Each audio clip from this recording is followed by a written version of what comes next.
GPT, gumawa ka ng isang bear. Gawin mo siyang cute. Cute bear.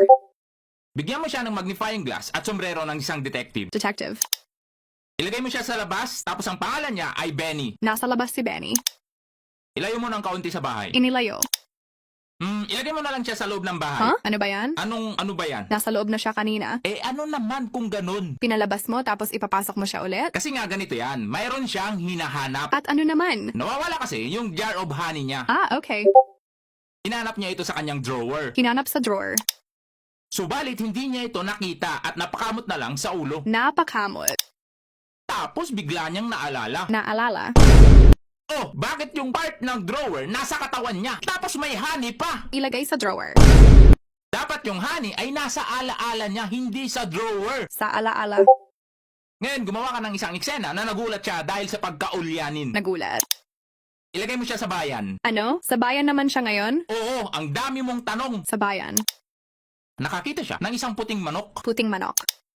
Kinausap at sinuring mabuti ang manok, baka daw siya ang kumuha. Mapagbintang. Sunod ay nakakita siya ng isang bato. Ang bato.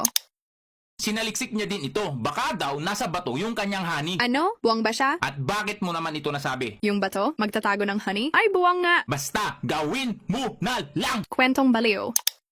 Kung sino-sino pa ang kanyang mga pinaghinalaan. Tulad ng... Tulad ng pagong. Ang pagong. Pinagbintangan niya din ang isang parot. Ang parrot. Hanggang sa pinag-uusapan na siya ng mga ibang hayop. Mga hayop.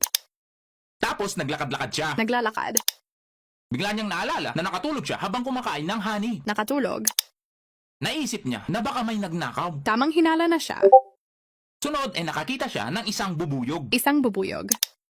Nagulat ang maliit na bubuyog at natakot. Natakot. Hindi ganyan, dapat yung nakangiting takot. Isang baliw. Naisip niya na hindi kayang buhatin ng bubuyog ang kanyang jar of honey. Oy, may konting talino. Oo naman, syempre. Kaya naglakad siyang malungkot pauwi. Malungkot. Pagdating niya sa kanyang bakuran, ay nakita niya ang kanyang honey sa putol na puno. Ganito ba? Ha? Ano yan? Yung bote, nakakabit sa puno. Palitan mo yan. Pinalitan. Nasaan naman ngayon yung boteng may lamang honey? Napagtanto ni Benny na naiwan niya ito. Napagtanto. Natuwa siya. Natuwa. Kinuha agad ang kanyang honey. Ang honey. Kinuha, hindi hinalo gamit ang kamay. Kamay. Ano yan? Kamay nga ng tao! Ha ha ha ha ha. Ayusin mo! Inayos. Naging masaya siya, kaya tumakbo siya ng mabilis. Tumakbo. Bilisan mo pa yung kanyang pagtakbo. Binilisan. Ha? Bakit parang nagulat yung kanyang muka? O siya, pwede na yan. Pero dapat mas mabilis pa yung kanyang pagtakbo dyan. Bakit ka gumawa ng ganyang eksena? Nagtatawanan ng mga ibang hayop? Dahil dito. Takbo kasi ng takbo, kaya ayan.